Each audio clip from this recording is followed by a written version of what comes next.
Hello everyone, हम लोगों का सवाल है 98,000 का 10% कितना होगा। तो चलिए इस सवाल को हल करते हैं और देखते हैं कि 98,000 का 10% कितना होता है। तो देखिए इस 98,000 को यहाँ पर लिख लेंगे।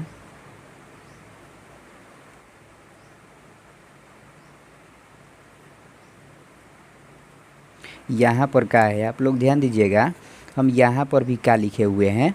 तो इस का मतलब होता है गुणा। इसी तरह से इस का भी मतलब होगा गुणा, इसलिए इस का के लिए यहाँ पर गुणा का चिन्ह दे देंगे और इस 10 को इसी तरह से यहाँ पर लिख लेंगे। यहाँ पर प्रतिशत का चिन्ह है, आप लोग फिर से थोड़ा सा ध्यान दीजिएगा। हम यहाँ पर भी प्रतिशत के चिन्ह दिए हुए हैं, देखिए। तो इस प्रतिशत के चिन्ह का अर्थ होता है 1/100। इसी तरह से इस प्रतिशत के चिन्ह का भी अर्थ होगा 1/100। इसलिए इस प्रतिशत के चिन्ह के लिए इस 10 के गुणे में 1/100 लिख लेंगे कुछ इस प्रकार से। ऐसे ही आप लोगों को भी लिख लेना है। तो अब यदि आप लोग यहाँ पर ध्यान देते होंगे तो देखते होंगे, तो जो इतना पार्ट यह बन गया, यह बाटा वाला गुणा बन गया। तो अब हम इसको कटा लेंगे। तो देखिए इस जीरो से इस जीरो को कटाएंगे और इस जीरो से इस जीरो को कटाएंगे।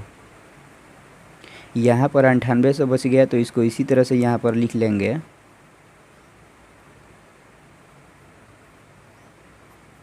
एक गुणे एक तो एक हो जाएगा, तो यहाँ पर एक लिख लेंगे। 9800 गुणे एक तो 9800 हो जाएगा, तो यहाँ पर 9800 लिख लेंगे।